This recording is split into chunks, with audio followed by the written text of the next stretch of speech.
সকলো মিয়া মুছলমান অচিনাকি নহয়। মুখ্যমন্ত্ৰী ডক্টৰ হিমন্ত বিশ্ব শৰ্মাই হঠাৎ সুৰ সলনি কৰিছে।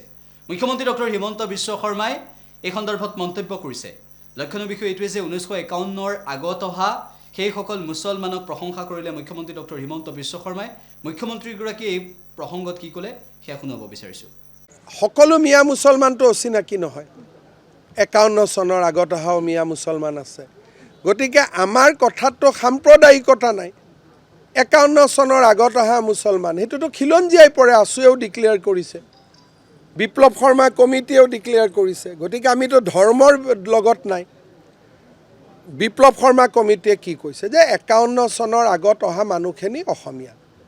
গতিকে এইটোতো কোনো আপত্তি নাই। গতিকে যদি 71ৰ পিছত অহা মানুহ ইমান গালি গালাজ খায়ো বিজেপিত জইন কৰে, আপুনি কি কৰিব? আৰু মইতো জইন কৰিব কোৱা নাই, কিন্তু আমাৰ ফোন নম্বৰ আছে, ফোন দিলেই মেম্বাৰ হৈ যায়। কিন্তু সকলো মিয়া মুছলমানটো অচিনাকি নহয়। তাতোতো বিপ্লৱ শৰ্মা কমিটিয়েতো এটা কৈ গৈছে। গতিকে মই পূৰা আইনৰ গণ্ডিৰ ভিতৰতে কওঁ, যি কওঁ আইনৰ গণ্ডিৰ বাহিৰত মই নাযাওঁ। সকলো মিয়া মুছলমানটো অচিনাকি নহয়। 51 চনৰ আগত অহাও মিয়া মুছলমান আছে। গতিকে আমাৰ কথাতো সাম্প্ৰদায়িকতা নাই। 51 চনৰ আগত অহা মুছলমান সেইটোতো খিলঞ্জীয়াই পৰে। আছুৱেও ডিক্লেয়াৰ কৰিছে, বিপ্লৱ শৰ্মা কমিটিয়েও ডিক্লেয়াৰ কৰিছে। গতিকে আমিতো ধৰ্মৰ লগত নাই। বিপ্লৱ শৰ্মা কমিটিয়ে কি কৈছে যে 51 চনৰ আগত অহা মানুহখিনি অসমীয়া। গতিকে এইটোতো কোনো আপত্তি নাই।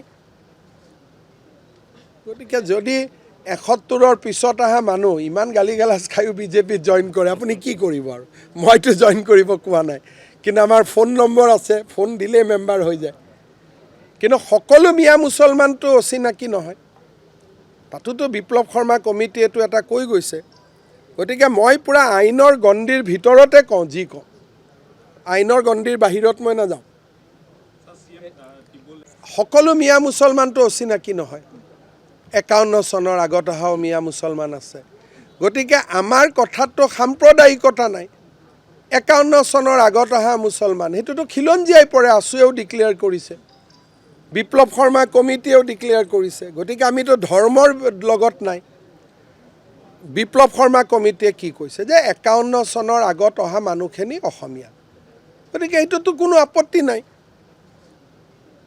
গতিকে যদি 71ৰ পিছত অহা মানুহ ইমান গালি গালাজ খায়ো বিজেপিত জইন কৰে, আপুনি কি কৰিব? আৰু মইতো জইন কৰিব কোৱা নাই, কিন্তু আমাৰ ফোন নম্বৰ আছে, ফোন দিলেই মেম্বাৰ হৈ যায়। কিন্তু সকলো মিয়া মুছলমানটো অচিনাকি নহয়। তাতোতো বিপ্লৱ শৰ্মা কমিটিয়েতো এটা কৈ গৈছে। গতিকে মই পূৰা আইনৰ গণ্ডিৰ ভিতৰতে কওঁ, যি কওঁ আইনৰ গণ্ডিৰ বাহিৰত মই নাযাওঁ।